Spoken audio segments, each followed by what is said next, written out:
Hello, welcome to Maths with EJD. In this video, like I promised, I'm showing a Python code implementation for multiple regression analysis.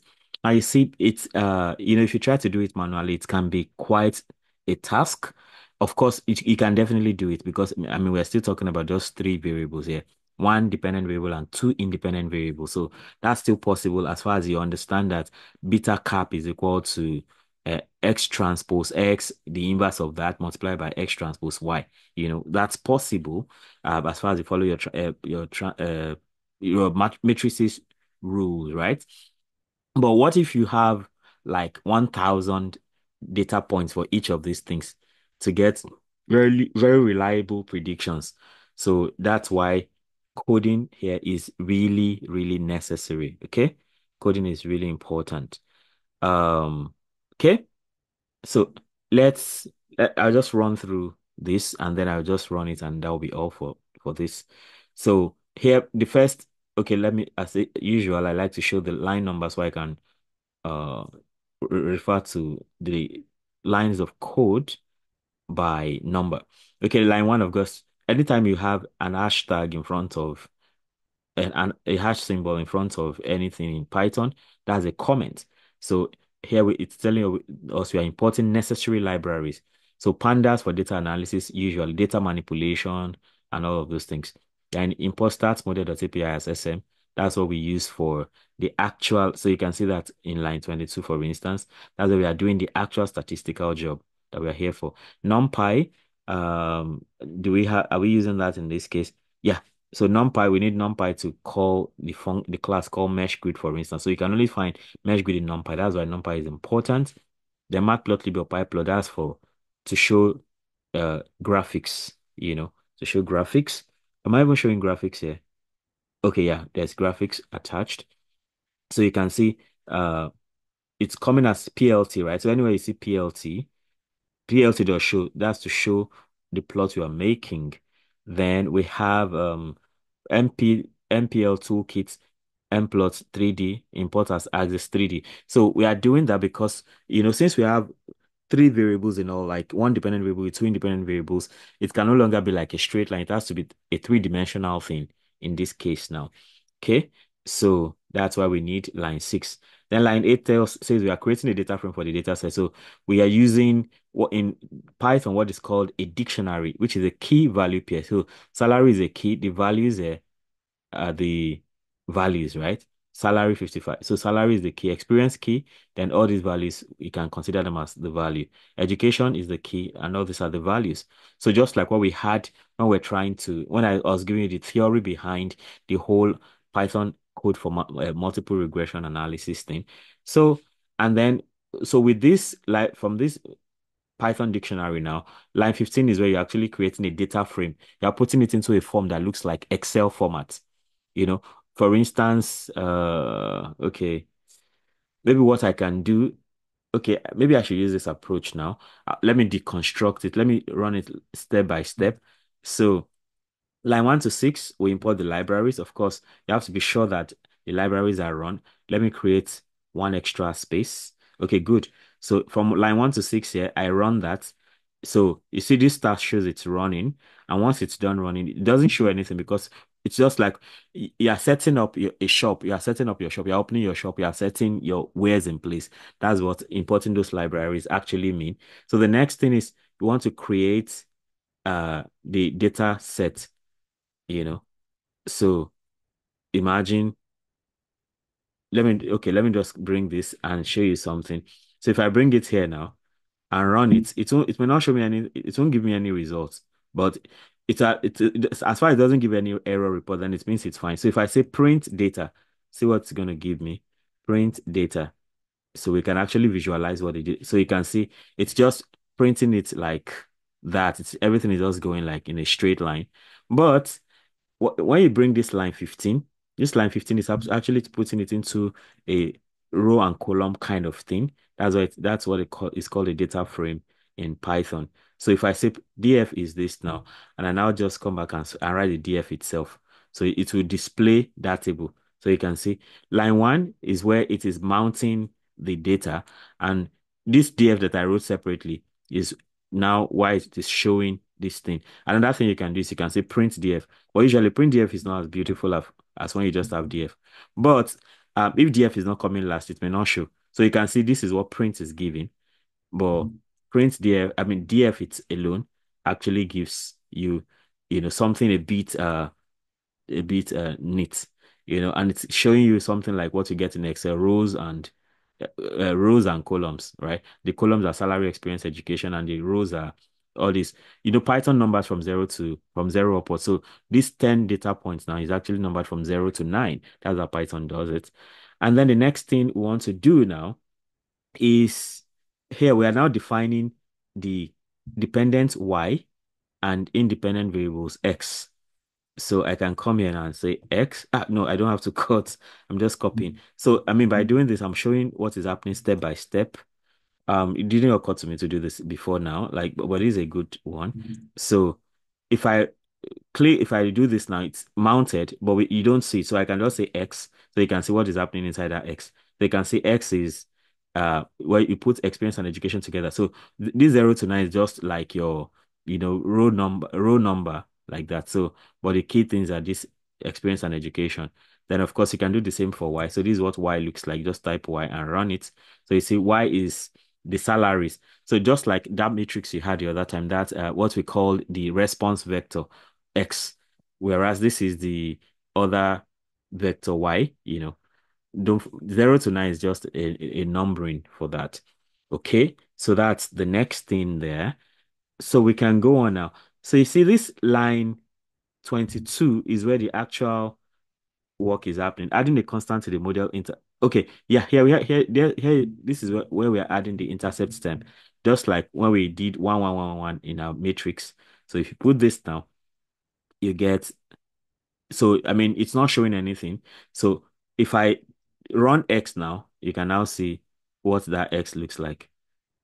So you can see the constant now, it has added all the 1 1 1 1 1. That's just like what we added in the matrix place. So this is where that is happening. So you can see you now have this B naught term added to the experience and education, just like exactly what I explained when we're doing the theory part of it. So the next thing is to show the fitting. So here, so line 25 is actually where the actual work is happening.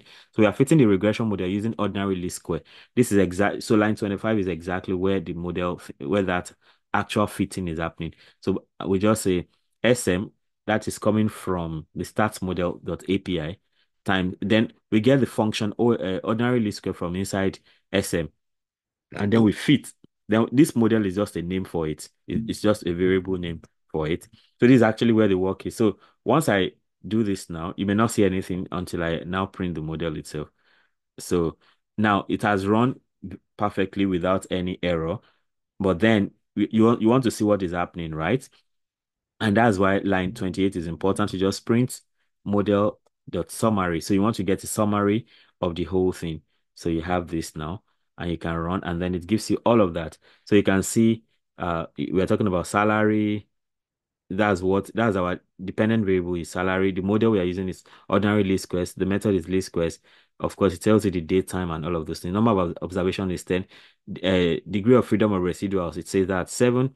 Degree of freedom of the model itself is 2. The covariance type is non-robust. So you see the R squared is 0.99 for that thing, which we calculate by saying 1 minus SS rest over SS total.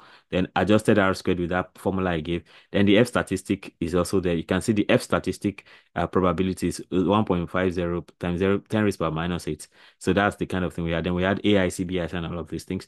Then the actual coefficients are what you see, you know. So for the beta knots now, you have 26.6353, which is 26.64 like we had.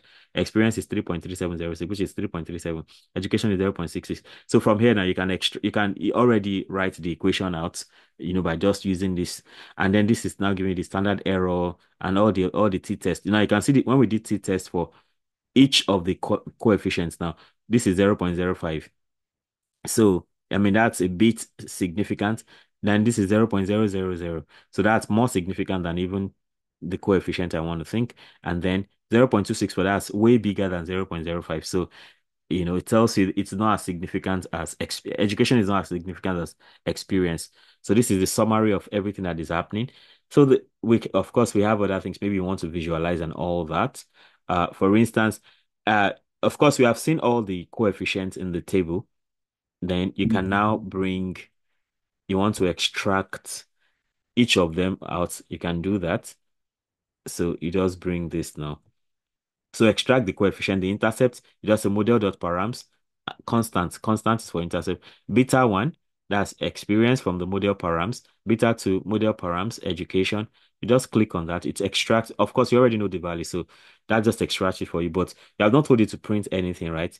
That's why. So you are just keeping it safe for usage because you want to now use that uh in the model equation. You want to print that out. So whatever you get from all that, you can see the bit intercept here is coming here. Beta 1 is coming here. Beta 2 is coming in. And this 2F means make it two significant figures. If you want more significant figures, you can increase it to whatever. Maybe you can make it 4F or whatever. So now, if you put this now, so those things that have been extracted are now coming to work here now. So it's telling you the beta one you extracted is like the intercept you extracted is actually 26.64. The beta one is 3.37, and the beta two is 0.66. Exactly what we got when we were doing the manual thing, you know. Okay. So apart from that now, we can still go ahead and do visualization. So for the visualizing, I'll just copy everything at once and just run it in one blow, and that'll be as good as done. Okay. So this is where we now show the plots. Or is it just a plot? So want to create a 3D plot figure. We have all these definitions. Projection is 3D, plot the original data points. So you want to do a scatter plot for experience, education, salary. The color is blue for the data points. And you want to create a mesh grid for the plane of regression because it's a three-dimensional thing now. So you do that using all this. Then you calculate predicted salary values using the regression equation.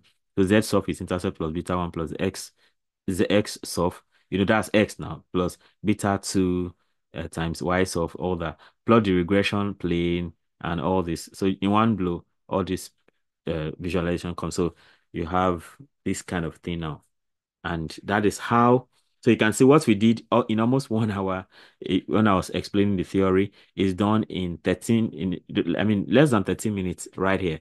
Now, but the beauty of what we did previously is that when you're writing a code, it helps a lot if you know the background, if you know the underlying principle. So, because sometimes if you don't know if you are just writing code and you don't know what the underlying principle behind the code, you can actually be misled, just like in this age of AI, that you can easily use AI to write a code or something. If you don't really know the fundamentals of the code you are writing, you can easily be misled. So that's why the theory is really still important, right? So with that, I come to the end of this Python code. Okay, well, before I go, let me run the whole thing together now. So I just run the whole thing together. So in one blow, it just gives us everything at once. So the other time I just went to I broke it down one after the other. So you see, this is experience here, education here, determining salary up there. And that is how that has been today. If you have not subscribed to this channel, you'll be missing a lot because I have a lot already there for you if you're new to the channel. And there's still a lot more to come. So I teach general mathematics. I have playlists on, for instance, on uh basic calculus, set theory, probability, and I'm currently building the statistics playlist. There's complex numbers. There is what else is there? Um, Hyperbolic functions. I have a playlist on vectors. Anything, almost the basic things you need to know about vectors are already up there.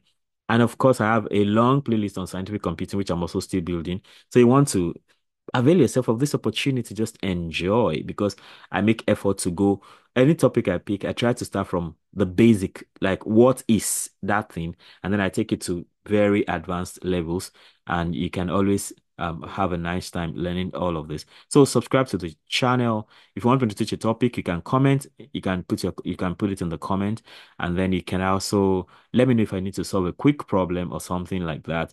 And don't forget to like and also share so that more people can be part of this great mathematics movement, so to speak. Until next time, have a great time. Bye.